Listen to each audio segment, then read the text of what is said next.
누가복음 4장 21절에서 30절까지가 이번 설교 본문이었습니다. 나사렛 사람들이 예수님의 설교를 듣고 혹은 소문을 듣고 한편으로 놀라워하면서 다른 한편으로 못마땅하게 여겼다고 하는 이야기입니다. 나사렛 사람들이 왜 예수 그리스도를 알아보지 못했을까요? 이게 전체 설교 전반에 흐르는 기본 질문입니다. 그게 이상한 게 아니다라고 설교 진행되면서 몇 번 제가 말씀을 드렸습니다. 이 문제는 부활 경험하고도 연관됩니다. 부활의 주님께서 왜 제자들에게만 나타났을까요?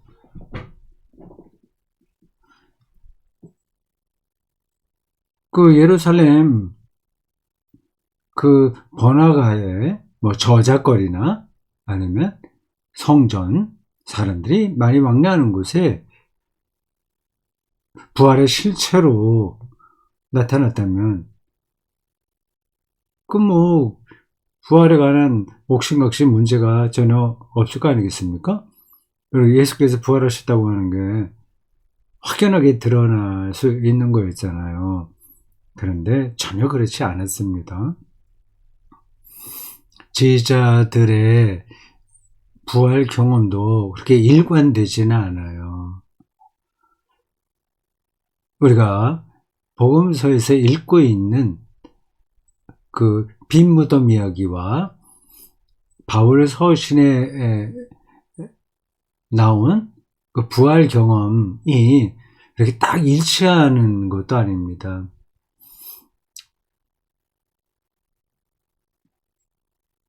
그러니까 우리가 그리스도교 신앙을 어떤 계산서를 두드려 갖고 나오는 답같이 생각하시면 안 됩니다. 전혀 새로운 차원의 어떤 경험인 거예요. 근데 그걸 말로 설명하려고 하니까 그 좀 한계가 있는 거죠. 바울도 여러 번 이야기하긴 했습니다. 부활 얘기는 오늘 더 이상 할 필요가 없습니다. 예수 정체성을 여러분 첫 번째 제목으로 제가 잡았어요. 나사렛 사람들이 예수를 알아보지 못했고 인정하지 않은 데에는 그 이전에 알고 있었던 그 예수와 동네 사람이었던 예수와 지금 회당에서 설교하고 있는 예수가 전혀 다르게 보이는 거거든요. 일치가 안 되니까 그 나사렛 사람들이 상당히 당혹스러워 했을 겁니다. 그 이야기를 하면서 예수가 과연 자기 자신을 메시아로 인식하고 있었을까 하는 질문도 했습니다. 결국 나사렛 사람들이 예수를 왜 알아보지 못했냐 하는 질문에는 예수가 그리스도, 이렇게 메시아라는 사실이 전제되는 거잖아요. 왜 그가 메시아라는 사실을 그들이 이해하지 못했을까? 직접 보면서도 그런 겁니다. 그들만이 아니죠. 예수 당시에 그 어느 누구도 예수를 그리스도, 메시아로 경험하고 믿었던 사람들이 없었습니다. 아직 일부라고 할 수 있어요. 이제 제자들이죠.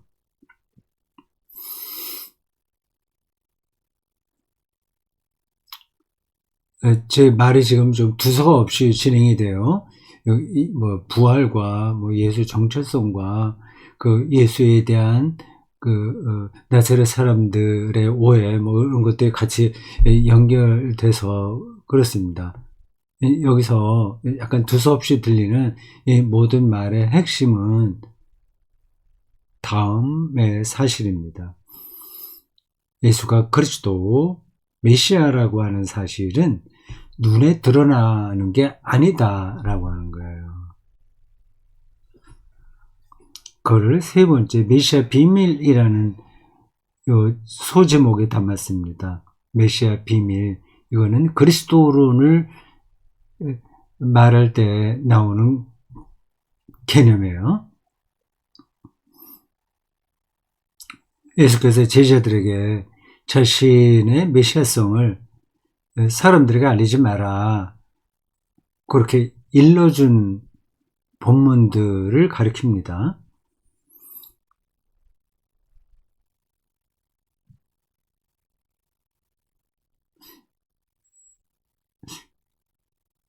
예수가 메시아라고 하는 사실이 확 드러난 게 아니다. 평범했다, 그분은. 그렇게 봐야 됩니다. 그렇게 나사렛 사람들이 예수를 못 알아본 거는 그게 이상한 게 아닌 겁니다. 그 예수가 메시아라고 하는 사실은 비밀인 거예요. 비밀이 드러나야 되겠죠. 예를 들자면 우리가 가장 입에 자주 올리는 십자가만 해도 그렇습니다. 부활은 좀 다른 차원이니까 그렇다고 하고요. 부활은 종말에 일어날 하나님의 절대 생명의 선취예요. 그래서 인류 역사에 이례적으로 일어난 종말론적 생명 사건이라는 겁니다. 근데 그럼 그게 무슨 말이지? 그게 확 와닿지 않을 수 있어요. 근데 그런 신화적인 개념을 이해하려면 이 세계를 단편적으로 보면 안 됩니다. 이 역사 전체 흐름이 그렇게 기계적으로 가는 게 아니라는 것도 알아야 돼요. 그런 사유가 정리되지 않으면 예수의 부활은 그냥 마술로 떨어지게 됩니다. 혹은 믿지 않게 됩니다. 많은 그리스도인들이 나는 예수님의 부활을 믿습니다. 죽은 자 가운데서 3일 만에 부활하신 예수님을 믿습니다. 나도 그를 믿음으로 부활할 것을 희망하고 기다리고 믿습니다. 그렇게 말을 합니다. 그거예요. 좋죠. 그렇게 공식 대답을 아는 건 좋습니다. 그러나 그게 말하려는 실체에는 이제 그런 말만 갖고는 되지 않습니다. 십자가 한번 보세요. 이제 부활은 그렇다 치고, 그건 이제 빼놓고, 십자가도 비밀입니다. 그걸 아셔야 돼요. 예수가 십자가를 지심으로 우리 죄가 용서받았다. 우리가 죄가 용서받았다는 말은 곧 우리가 구원받았다는 얘기예요. 죽음에서 해방됐다는 거예요. 죽음은 죄의 결과니까요. 죄와 죽음의 관계도 그렇게 간단한 그런 문제가 아닙니다. 죄의 결과 죽음이야? 왜 그러지? 그냥 죽는다는 건 그냥 우리 생물학적으로 우리가 노쇠해서 늙고 병들고 해서 죽는 거지. 그 죄하고 무슨 상관 있지?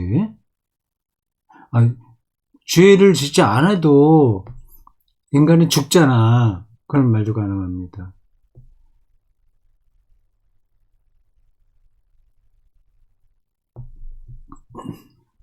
그 대목을 제가 더 길게 설명하지 않아도 되겠죠.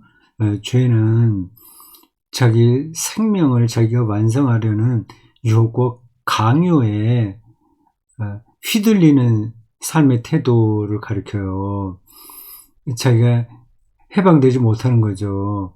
그러니까 생물학적으로 살아있다고 하더라도 그런 삶은 죽어있는 겁니다. 그 성경이 말하는 산다는 거하고 죽는다고 하는 것은 우리가 일상에서 생각하는 산다는 거하고 죽는다는 거하고는 다른 이야기예요. 우리 기독교적인 용어로 말하면 영혼이 사냐 죽냐 이제 그런 거죠. 근데 이러한 말들이 현대 지성인들에게 전달이 되겠습니까? 특히 젊은 지성인들에게 전달이 되겠습니까? 이해가 되겠습니까? 받아들이게 됐나요? 아니죠.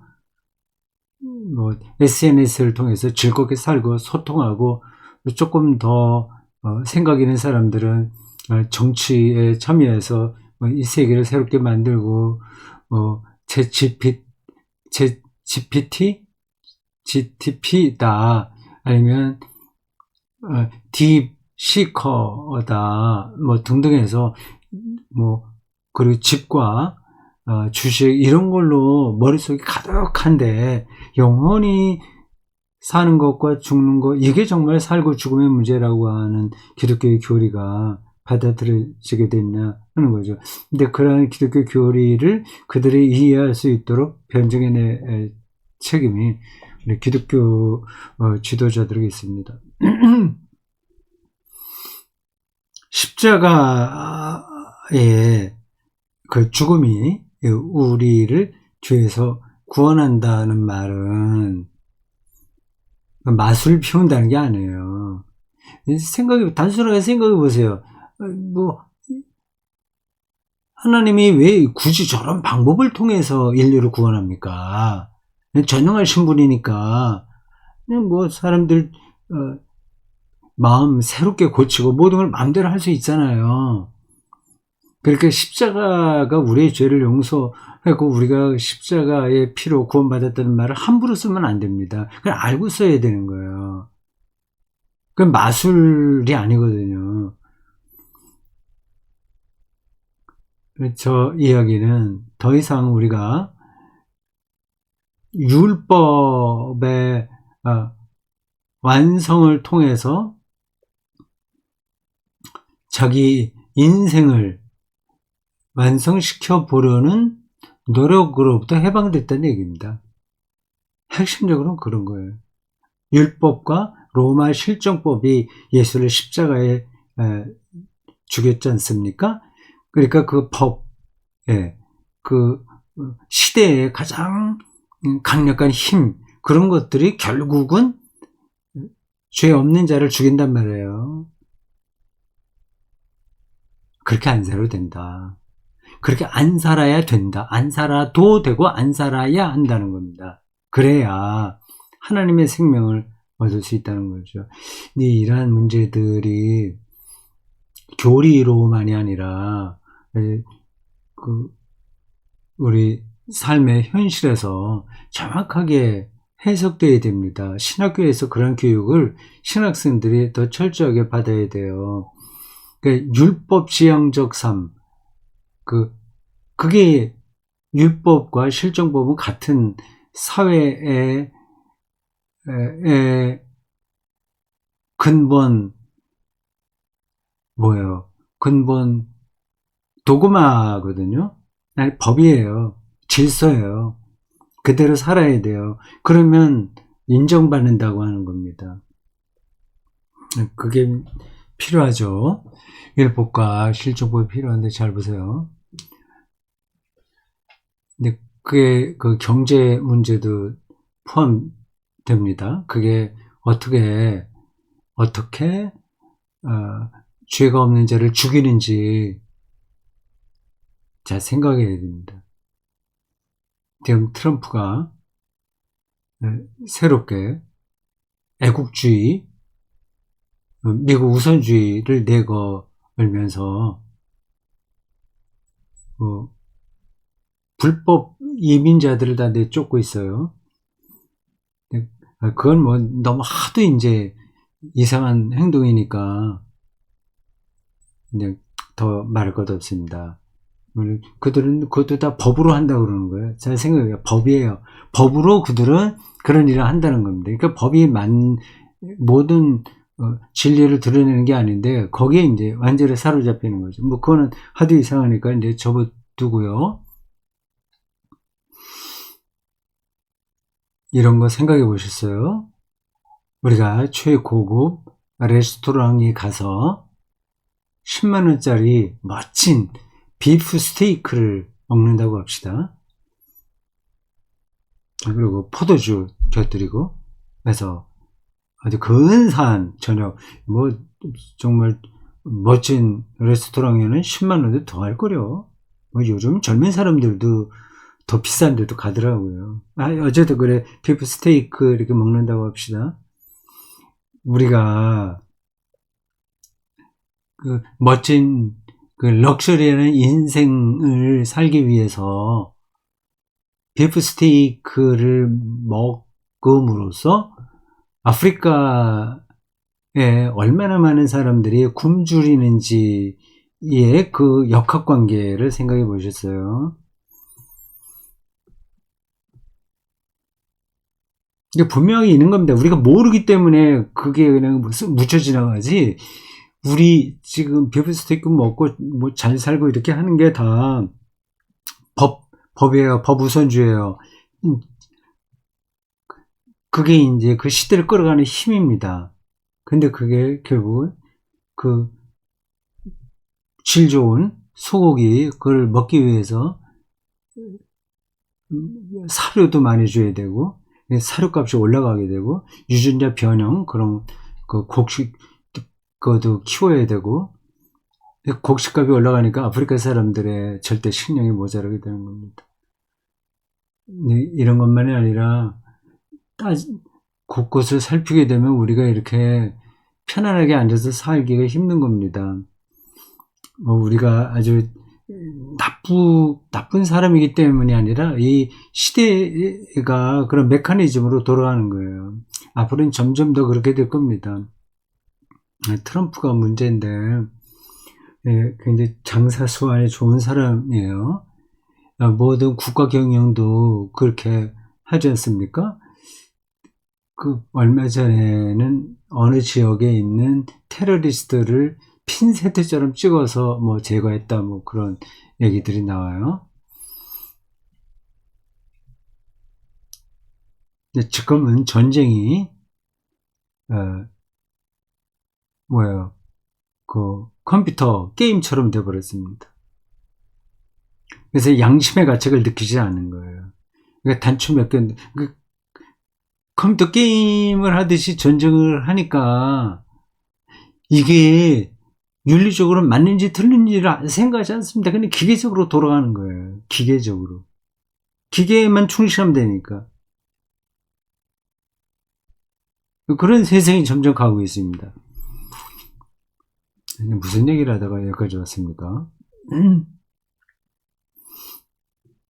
그러니까 예수 그리스도의 십자가를 통해서 우리가 구원받는다는 것은 십자가가 맛을 피운다는 게 아니에요. 알라딘의 램프처럼 거기서 뭐가 나와서 뭐를 그 강력한 힘을 실행한다는 게 아닙니다. 그 시대의 주류의 막강한 질서와 세력이 결국은 죄 없는 예수를 못 박았고 거기에서 하나님이 그 예수 그리스도와 함께 한다는 사실이 그리스도교의 시작입니다. 그 십자가의 죽음이 그리스도교의 시작인 거예요. 거기서 구원이 발생했다고 얘기하는 거 아닙니까? 그러니까 요술처럼 마술처럼 죄가 없어진다는 게 아니라 그 앞에서 얘기한 그 전쟁을 놀이처럼 하고 비프 스테이크 고급 고기를 먹는 최상의 그러한 삶들이 어느 다른 한쪽에 극도로 가난한 사람들의 생존을 위협하는 이런 세상에서 이제 해방되어야 해방돼야 된다는 거죠. 해방되었다. 해방돼야 된다. 그 얘기입니다. 그게 기독교 신앙의 핵심이에요. 그리고 나머지는 하나님께 맡기는 거예요.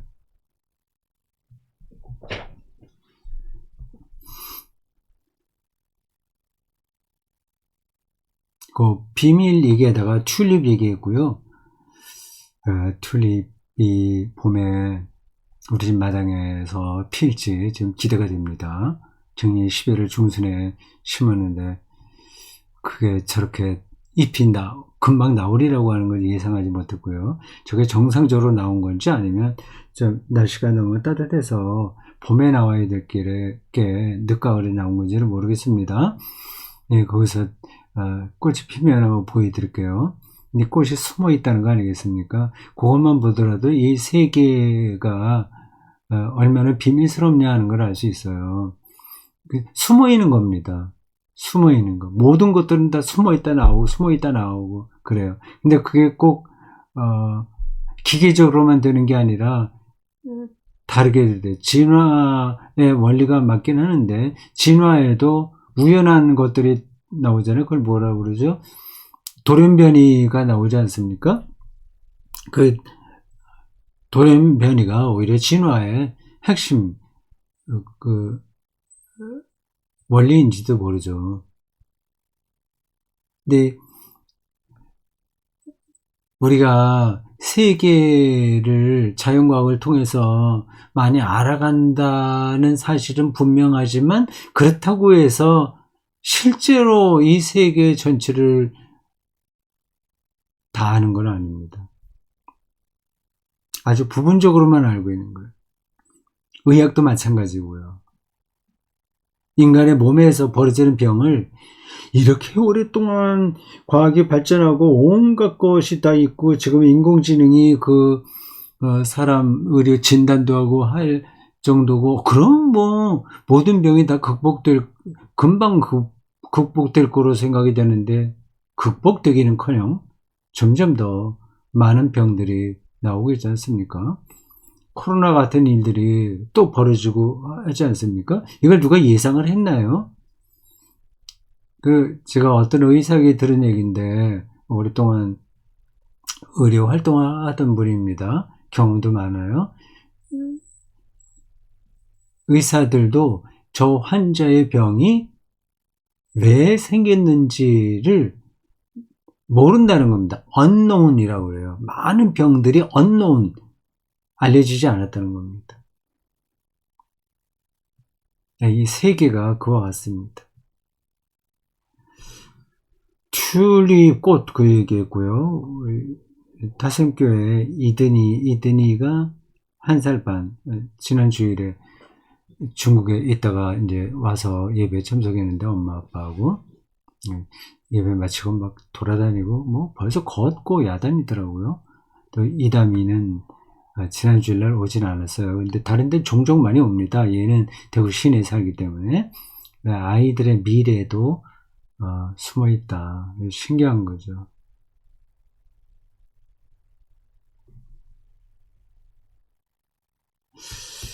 예수 그리스도를 나사렛 사람들이 못 알아봤는데 우리는 어떻게 알아보는 제자로 살 수 있을까? 그런 질문을 했습니다. 열린 눈이 필요하다고 말씀드렸어요.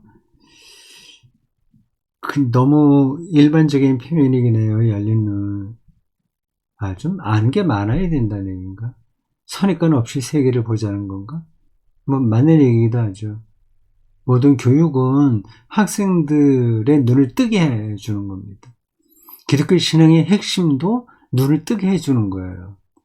근데 거꾸로 가면 눈을 닫게 만듭니다. 그런 경우가 훨씬 더 많죠. 뭘 몰라요. 알고 싶지도 않아. 무조건 믿는 거예요. 그건 신앙이 아니죠. 그래서 조금 근본에 대해서 신자들이 질문하면, 그거는 뭐 좀 불신앙적인 것처럼 그걸 이제 막 못하게 하는 분위기 아니겠습니까? 눈을 열어주는 거예요. 그게 어느 정도로 여냐. 그리고 연다는 게 뭐냐.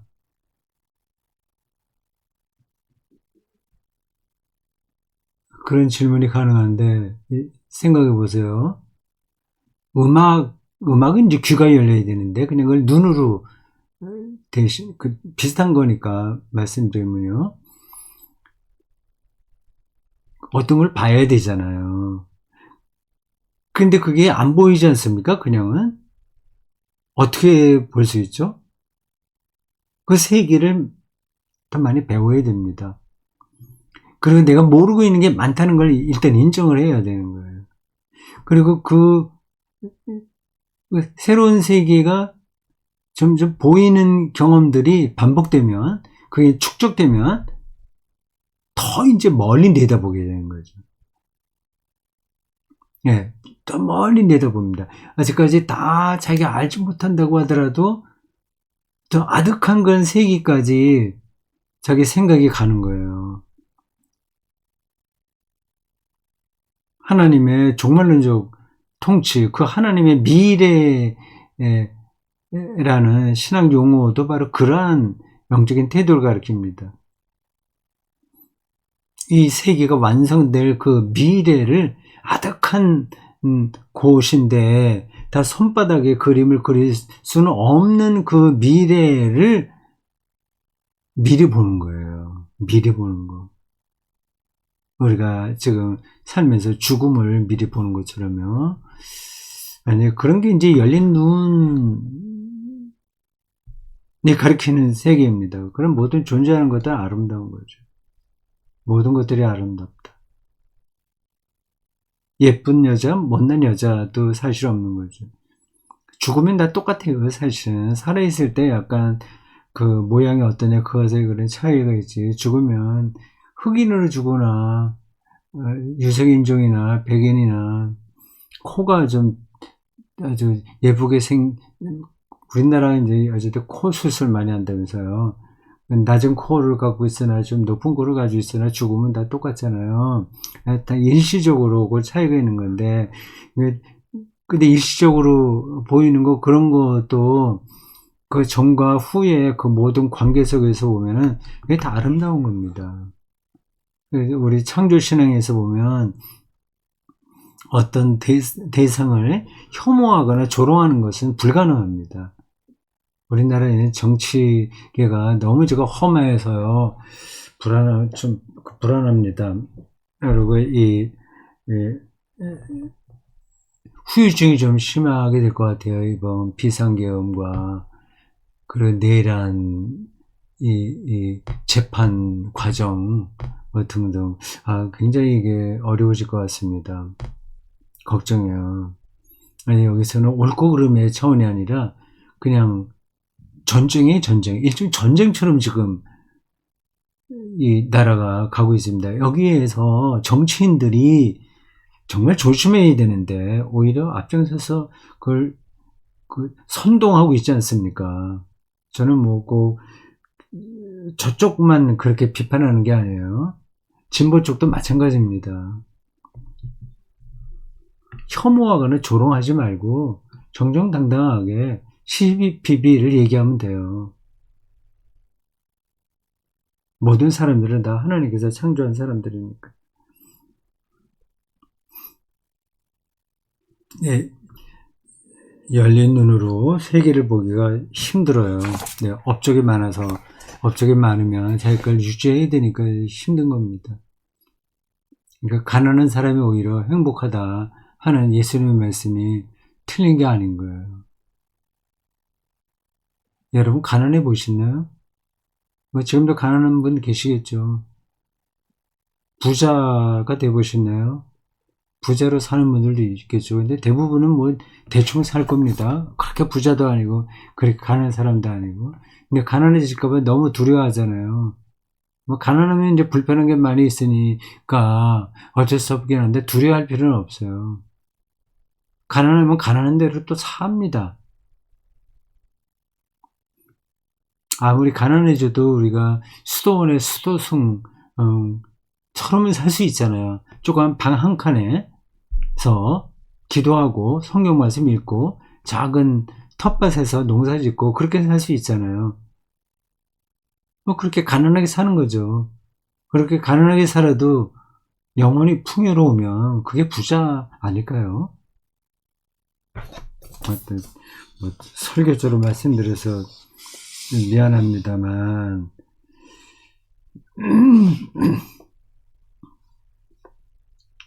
지금 우리는 세상만이 아니라 교회도 그 열린 눈으로 세계를 보는 능력을 상실한 것 같아요. 차창용 시인의 시 설교 시간에 읽었습니다만은 한 번 더 여기서 읽어도 되겠죠. 읽어보겠습니다. 단순해지면 강해지는구나. 꽃도 버리고 이파리도 버리고 열매도 버리고 밥도 먹지 않고 물도 먹지 않고 벌거숭이로 꽃눈과 잎눈을 꼭 다물면 바람이 날씨는 가지 사이를 그냥 지나가는구나. 눈이 입을 이어서 남은 바람도 막아주는구나. 머리는 땅에 쳐박고 다리는 하늘로 치켜들고 동상에 걸린 채로 햇살을 고드름으로 만드는 저 확고부동하고 단순한 명상의 자세.